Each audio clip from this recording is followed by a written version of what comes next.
Hi all of you, welcome back to Ramareddy Maths Academy. This is the 8th lecture in our probability stats lo manaki 8th lecture andi. Random variable, very important. Based upon the random variable, we are going to discuss the binomial and Poisson and normal all distributions. అవి ఎలా వస్తాయి అనేది దీన్ని base చేసుకొని నేను మీకు explain చేస్తాను. First of all random variable, random experiment అంటే నేను ఫస్ట్ క్లాస్లో మీకు ఆల్రెడీ ఎక్స్ప్లెయిన్ చేశాను, క్లియర్గా వినండి.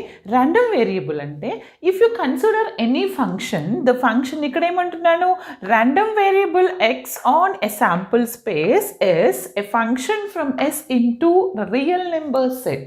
అంటే మీరు ఏదైనా ఒక ఫంక్షన్ తీసుకున్నప్పుడు ఏం కావాలంట, if you consider any function like random variable, the sample space which mapped to real number set. అంటే శాంపుల్ స్పేస్లో ఉన్న ప్రతి ఎలిమెంట్